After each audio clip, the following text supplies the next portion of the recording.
नमस्कार दोस्तों। आज हम यह प्रूफ करेंगे कि √2, √5, √3 या फिर इसी तरह का जो संख्याएं होती है वह अपरिमेय संख्याएं ही क्यों होती है।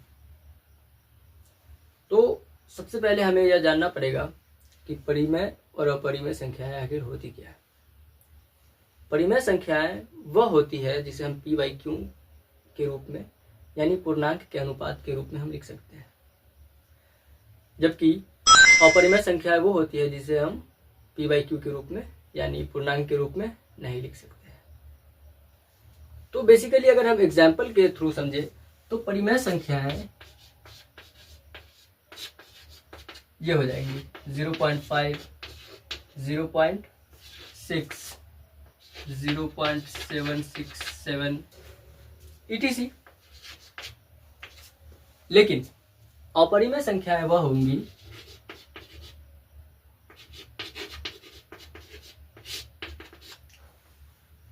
जिसका कोई अंत ही न हो, जो अनंत तक चलता रहे। जैसे फॉर एग्जाम्पल 0.5678910008887, मतलब इसका कोई अंत ना हो, यह कहीं पर जाके कटेगा नहीं, इसलिए इसे अपरिमेय संख्या बोलते हैं, इर्रेशनल नंबर। तो हम ऐसे ही संख्या है जैसे √2, √3, √5, √7 ऐसी कुछ संख्याओं को हम आज प्रूफ करेंगे कि यह अपरिमेय संख्याएं क्यों हैं, जो कि हमारे बोर्ड एग्जाम के पॉइंट ऑफ व्यू से बहुत ही इम्पोर्टेंट है। ये हर साल हमारे एग्जाम्स में पूछा जाता है, कभी 2 नंबर में आता है, कभी कभी ऑब्जेक्टिव्स में ऐसे ही आ जाता है। तो ऑब्जेक्टिव्स के लिए तो आपको ये हो गया, 2 नंबर के लिए अब हमें थोड़ा देख लेना पड़ेगा। अब हम इसे प्रूफ करेंगे कि √2, √3, √5, √7 क्यों एक अपरिमेय संख्या है। तो चलिए शुरू करते हैं।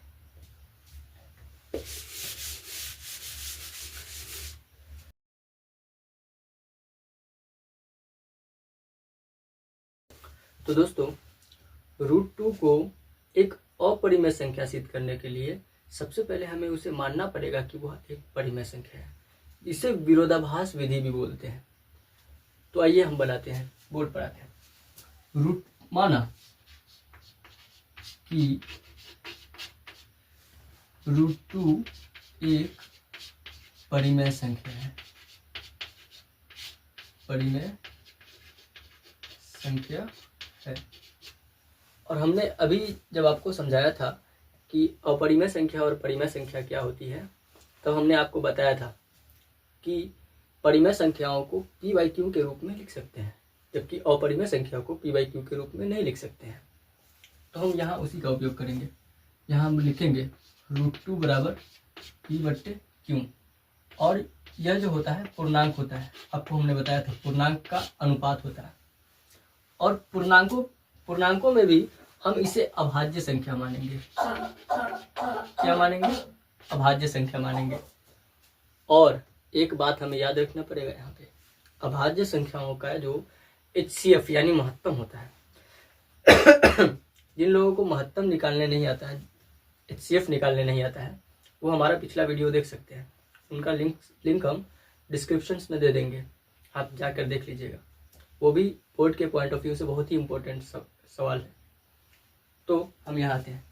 अभाज्य संख्याओं का HCF जो होता है वह हमेशा 1 होता है। कितना होता है?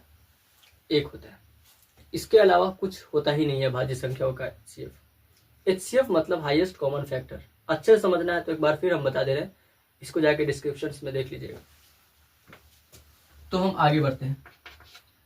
इसे हम लिख सकते हैं 2 बराबर p²/q², दोनों तरफ वर्ग करने पर।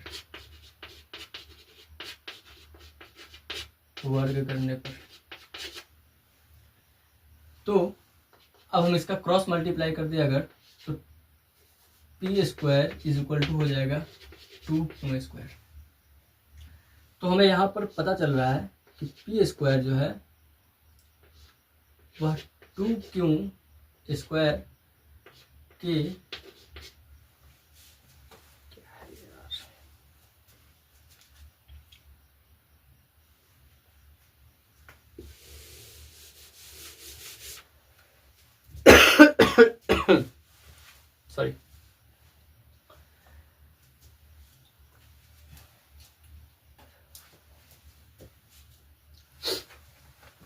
तो पी स्क्वायर जो है 2 से विभाज्य है, सॉरी 2 से विभाज्य है।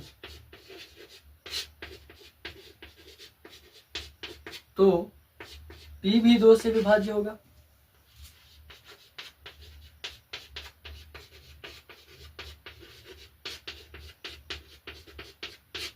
अब हम यहाँ एक और चीज मान लेंगे। मान लीजिए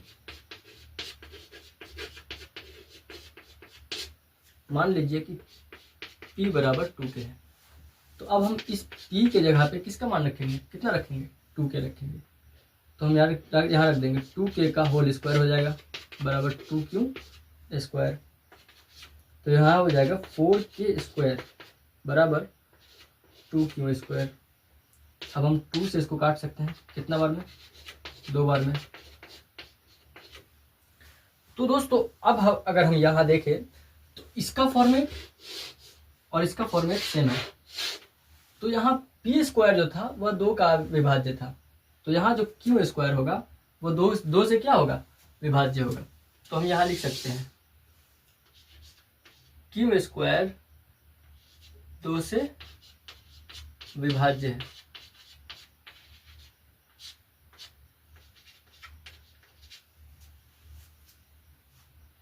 तो क्यों भी 2 से विभाज्य होगा।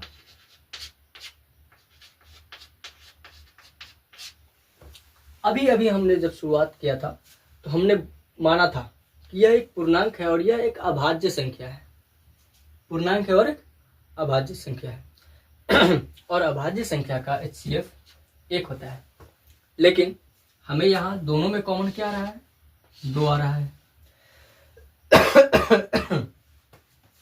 जब भी हमें इन दोनों में कॉमन 2 आ रहा है तो इसका मतलब है कि इसका भी HCF कितना हो गया, 2 हो गया, जो कि 1 तो HCF बिल्कुल भी नहीं है। तो यहाँ हम लिख देंगे चूंकि इन दोनों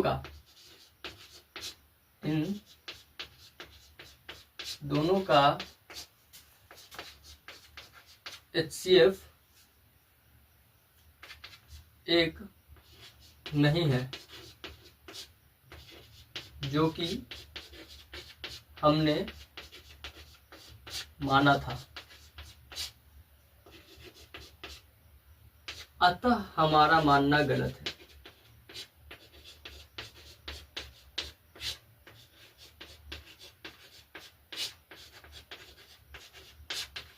अतः हमारा मानना गलत था। √2 1, इसलिए √2 एक अपरिमेय संख्या है।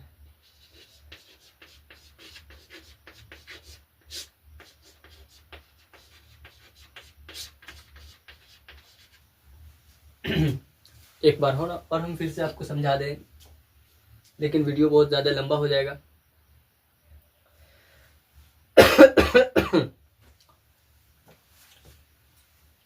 तो दोस्तों ये हमने प्रूव किया कि √2 या फिर कुछ भी √3, √5, √7 भी हो सकता है इसके जगह पे, एक अपरिमेय संख्या है क्यों है।